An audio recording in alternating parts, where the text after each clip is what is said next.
उत्सव कथाएं चैनल में आपका खूब खूब स्वागत है। आज की प्रस्तुति कली हनुवाणी अध्याय 9 अपूर्ण भाग 6। उर्वा हनुमान जी से बोला, मैं कृतज्ञ हूँ देव आपके प्रति और उस दरिद्र महिला अनीता के प्रति जिसके दुख इस ज्ञान वार्ता के आधार बने। अब मैं समझता हूँ कि वह क्यों पीड़ित है। कितना अच्छा होता यदि वह इन वार्ताओं को सुन पाती। मैं मुख्यधारा के सभी मनुष्यों के प्रति कृतज्ञ हूँ। उन्होंने उस पिंगल यंत्र का आविष्कार किया जिसके उदाहरण से मैं लिंग कुंजी के बारे में इतनी स्पष्टता से ज्ञान प्राप्त कर सका। मैं चाहता हूँ कि मुख्यधारा के समाज में रहने वाले सभी भक्तों तक आपकी वाणी पहुँचे। केवल भक्त ही क्यों, सभी सुप्त आत्माओं तक आपकी वाणी पहुँचे, ऐसी मेरी इच्छा है। हनुमान जी ने कहा, अपने आंसुओं को बचा कर रखो उर्वा। आत्मा द्वारा किरदार को चुनने के विषय पर अभी और प्रकाश डालने की आवश्यकता है। काल आकाश एक सेब है तो क्या किरदार उसी में से काटा हुआ एक भाग है? नहीं देव, उर्वा ने तुरंत उत्तर दिया। पूर्ण में से कुछ भी नहीं काटा गया है, पूर्ण तो पूर्ण है। कुछ युवा मातंग अनिश्चितता में दिखाई दिए। कालिंदक ने उनकी ओर से प्रश्न किया, यदि कुछ नहीं काटा गया तो कोई किरदार अस्तित्व में कैसे आता है? हनुमान जी ने उत्तर दिया, ये जानने के लिए अनंत चादर के सादृश्य का उपयोग कीजिए। एक अनंत चादर में बुने रूपांकनों का आनंद लेने के लिए आपको उसमें से कोई टुकड़ा काटने की आवश्यकता नहीं है।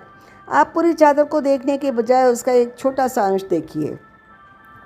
अपनी दृष्टि संकुचित करके चादर के एक छोटे से सीमित क्षेत्र को देखिए।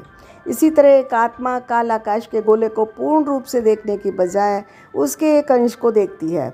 जब आत्मा अंश से जुड़ती है तो अधूरेपन से पैदा होने वाले रसों का पान कर सकती है। वर्तमान में आपकी आत्मा ने एक ऐसा अंश चुन रखा है जिसको मानव कहा जाता है। एक मानव को परिभाषित करने वाली सीमाओं के बारे में मुझे कौन बता सकता है?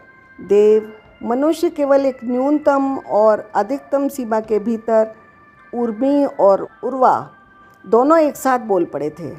उन्होंने एक दूसरे को देखा, मुस्कुराए और तत्पश्चात उर्मी ने दोनों की ओर से उत्तर दिया, देव, हम मनुष्य एक न्यूनतम और अधिकतम सीमा के भीतर आने वाली ध्वनि की आवृत्तियों को ही सुन सकते हैं।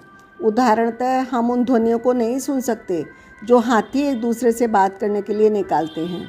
उनकी ध्वनियों की आवृत्ति इतनी कम है कि हमारे कान उन्हें सुन ही नहीं सकते। वहीं चमगादड़ आदि जानवरों द्वारा निकाली जाने वाली ध्वनियों की आवृत्ति इतनी अधिक है कि उन्हें भी हमारे कान नहीं सुन सकते। मुझे लगता है बिल्लियों के कान भी हमारे कान से अधिक ध्वनियाँ सुन सकते हैं। हनुमान जी ने कहा, चमगादड़, बिल्लियों और हाथियों से आगे सोचो उर्मी। आप कल्पना भी नहीं कर सकते कि हमारे आसपास इस समय कितनी ध्वनियाँ तैर रही हैं। आपका कान एक छोटी सी श्रृंखला में आने वाली ध्वनियों को ही पकड़ सकता है। यदि मैं आपके सुनने की क्षमता का विस्तार कर दूं तो क्या होगा? उर्मी ने कुछ बोला उससे पहले ही उर्वा बोल पड़ा, मैं तो पागल हो जाऊंगा देव। मुझे भयानक फुसफुसाहटें और भयानक रुदन सुनाई देने लगेंगे। मैं तो निश्चित रूप से पागल हो जाऊंगा। हाँ, आपकी श्रवण क्षमता में हल्का सा विस्तार आपका मानसिक संतुलन बिगाड़ देगा। हनुमान जी सहमत हुए और बोले, किंतु बहुत अधिक विस्तार आपको बहरा कर देगा। धातु के कटोरों का बहुत अधिक विस्तार करने का प्रयास करोगे तो क्या होगा? कटोरा सीधा होकर धातु की चादर बन जाएगा। कटोरा कटोरा ही नहीं रहेगा। कटोरा अपनी पहचान ही खो देगा। आपका कान ऐसे कटोरों की तरह है जो ध्वनियों के समुद्र से ध्वनियाँ भर रहा है। आप प्रतिक्षण कितनी ध्वनियाँ भर रहे हैं, इस बात की एक सीमा है। यह सीमा भी आपको मनुष्य बनाती है। इसी तरह आपकी दृष्टि की भी एक सीमा है। यदि मैंने उस सीमा का विस्तार कर दिया तो क्या होगा? उर्वा ने उत्तर दिया, देव, मुझे अपने आसपास विचित्र आकृतियाँ दिखाई देने लगेंगी। भूत, प्रेत, सूक्ष्म तन धारण की हुई आत्माएं, मुझे कदाचित हवा भी दिखाई देनी शुरू हो जाएगी। बहुत सारी ऐसी वस्तुएं दिखाई देनी शुरू हो जाएंगी जो सामान्य रूप से अदृश्य होती हैं। मैं ऐसे दृश्य देखकर कदाचित पागल हो जाऊंगा। और हाँ, यदि मेरी दृष्टि की सीमा का विस्तार अधिक हो गया तो मैं अंधा हो जाऊंगा, क्योंकि प्रतिक्षण अत्यधिक प्रकाश मेरे नेत्रों में प्रवेश करने लगेगा। चिरंजीवी गुरु ने कहा, ठीक इसी तरह आपकी गंध और स्वाद की इंद्रियों की भी सीमा है। आप कल्पना भी नहीं कर सकते कितने प्रकार की गंधें आपके आसपास तैर रही हैं। शुक्र है कि आपकी नाक केवल एक सीमा के भीतर आने वाली गंधों को ही पकड़ सकती है। इसी तरह आपके मुंह में अनगिनत सूक्ष्म कण हैं जिनका स्वाद आपकी जीभ नहीं पकड़ सकती।